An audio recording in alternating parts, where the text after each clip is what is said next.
क्या आप जानते हैं कि भारत का एक डाकू ऐसा भी था जिसको पाकिस्तान ने पनाह दी और जिस पर बाद में भारतीय फौजी तोड़ने की कोशिशों का इल्जाम भी लगा। माजी में भारत पाकिस्तान पर सन 1993 के मुंबई धमाकों के मरकजी मुलजिम दाऊद इब्राहिम को कराची में पनाह देने का इल्जाम लगाता रहा है। पाकिस्तान हमेशा इस बात की तरदीद करता रहा है कि दाऊद इब्राहिम पाकिस्तान में ही छुपा है। लेकिन क्या आप जानते हैं कि दाऊद इब्राहिम के मुबैना तौर पर पाकिस्तान जाने से 40 बरस पहले भी एक ऐसा मौका आया था जब पाकिस्तान ने इंडिया से भागे हुए एक डाकू भूपित को अपने मुल्क में पनाह दी थी। 50 की दिहाई में भूपित डाकू गुजरात और राजस्थान में काफ़ी सरगर्म हो चुका था और कहा जाता है कि जुलाई सन 1949 और फरवरी सन 1952 के दरमियान भूपित और इसके गैंग पर 82 हलाकतों का इल्ज़ाम था। इनमें से आखिरी 2 हलाकतें फरवरी सन 1952 में हुई थी। भूपित का पीछा करने वाले पुलिस अफसर विजय कांडकर ने मराठी जुबान में एक किताब लिखी। उन्होंने बताया कि भूपित हर वारदात के बाद एक तहरीरी पैगाम में पुलिस को वार्निंग देकर जाता था जिसे जासा कहा जाता था। कांडकर कहते हैं कि वो इन्हें हमेशा डेकरा कहकर मुखातिब करता था जबकि वह उम्र में इनसे 10 बरस छोटा था। डेकरा का मतलब होता है बेटा। कांडकर ने भूपित को पकड़ने के लिए पैरों के निशानात पहचानने वाले माहिरीन की मदद भी ली थी। भूपित की बढ़ती हुई वारदातों के बाद इंडियन पुलिस ने इसकी गिरफ्तारी के लिए इतना जोर लगाया कि वह जान बचाने के लिए अपने 2 साथियों के साथ सरहद पार करके पाकिस्तान पहुंच गया।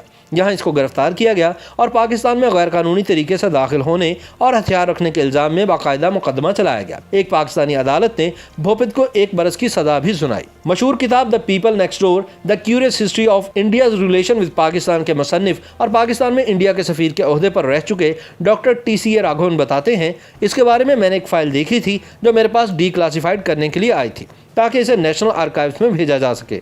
ये मामला इतना अहम था कि इसके बारे में दोनों ममालिक के दरमियान कई बार आला सतह बातचीत हुई। मुश्किल ये थी कि इस मुतालबे को अमली जामा पहनाने के लिए इंडिया के पास कोई कानूनी जवाज़ नहीं, क्योंकि तब तक दोनों ममालिक के दरमियान मुल्क से भागे हुए लोगों को वापस करने से मुताल्लिक कोई मुआहदा तय नहीं पाया था। इनका कहना है कि जब इंडिया के उस वक्त के सफारतखाने की जानिब से भूपित डाकू को मुल्क वापस लाने की सारी कोशिशें नाकाम हो गई तो उन्होंने पाकिस्तान की हुकूमत पर यह इल्ज़ाम लगाया कि वो सियासी तौर पर इतनी कमज़ोर है कि वोटों की परवाह किए बगैर भूपित को इंडिया को सौंपने की हिम्मत नहीं कर सकती। भारत की जानिब से मुस्तकिल दबाव और मीडिया में लगातार इस पर बहस की वजह से जुलाई सन 1956 में उस वक्त के इंडिया के वज़ीर आज़म जवाहरलाल नेहरू और पाकिस्तान के वज़ीर आज़म मोहम्मद अली बोगरा के दरमियान इस बारे में बातचीत हुई। इसके बाद नेहरू ने वजारत खारजा की फ़ाइल पर लिखा कि पाकिस्तान के वज़ीर आज़म ने मेरे सामने भूपित डाकू का मामला उठाया।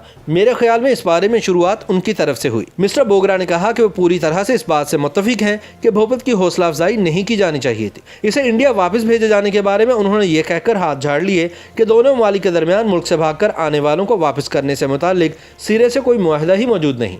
उन्होंने कहा कि इसे इंडियन हुकूमत को इत्तला करने के बाद सरहद पर छोड़ने के बारे में सोचा जा सकता है, लेकिन किसी तरह यह खबर इंडियन मीडिया में लीक हो गई और पाकिस्तान अपनी इस पेशकश से पीछे हट गया। इंडियन मीडिया में उस वक्त भूपित से मुतालिक खबरें छाई रहती थी। ब्लिट्ज ने अपने अप्रैल सन 1953 के एडिशन में सुर्खी शाया की कि भूपित पाकिस्तानी फौज में भारतीय फौजी भर्ती कर रहा है। इस रिपोर्ट में कहा गया था कि भूपित पाकिस्तानी फौज के खुफिया इदारे के लिए भारतीय डाकुओं को भर्ती कर रहा है और एक टॉप सीक्रेट मिशन के लिए इंडिया पाकिस्तान सरहद के नज़दीक घूम रहा है। TSA राघवन बताते हैं कि मीडिया की क्या सराइयों के दरमियान भूपित की हिकमत अमली ये थी कि किसी भी सूरत में पाकिस्तान इसे इंडिया के हवाले ना करे, जहां उसे फांसी पर लटकाया जाना तकरीबन तय था। एक ऐसा वक्त आया कि उसके बाद हामियों ने सड़कों पर ड्रामे करके उसके लिए चंदा जमा करना शुरू कर दिया।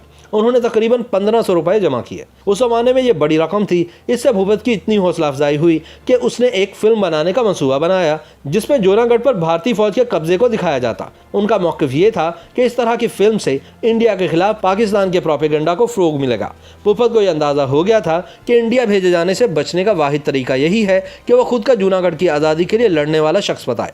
उसने सूबा सिंध की एक अदालत में यह दलील दी कि उसने आज़ादी की लड़ाई में हिस्सा लिया है और इसी बुनियाद पर रिहाई का मुतालबा किया। ब्लिट्ज अखबार ने भूपित के इन दलाइल को शाया करते हुए लिखा कि जब मेरी रियासत जूनागढ़ पाकिस्तान में जम हो गई तो भारतीय फौज ने इस पर हमला कर दिया। हमने ताकत का जवाब ताकत से देने का फैसला किया। हमने 3.5 बरसों तक भारतीय फौज का मुकाबला किया, लेकिन आखिर में फतह इन्हीं की हुई।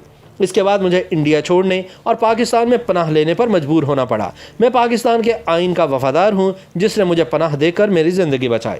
पाकिस्तान की हिफाजत के लिए मैं अपने जिस्म के खून की आखिरी बूंद तक देने के लिए तैयार हूँ। जूनागढ़ के फ्रीडम फाइटर होने की भूपित की दलील आखिरकार रंग लाई और उसे पाकिस्तान में पनाह दे दी गई। वह सन 2006 में अपनी वफात तक पाकिस्तान में ही मुकीम रहा। उसने अपना मजहब तब्दील करके दीन इस्लाम कबूल कर लिया और अपना नाम अमीन यूसुफ रख लिया था। उसने पाकिस्तान में दोबारा शादी की और उसके 2 बच्चे भी हुए। YouTube पर गूगली न्यूज देखने के लिए youtube.com की सर्च बार में गूगली न्यूज टीवी टाइप करें। गूगली न्यूज के पेज पर सुर्ख रंग के सब्सक्रिप्शन वाले बटन पर क्लिक करना ना भूलिए। YouTube पेज पर अपलोड होने वाली वीडियो से बाखबर रहने के लिए बेल आइकन पर क्लिक कीजिए। आपको हर नई वीडियो के बारे में नोटिफिकेशन मौसूल हो जाएगा।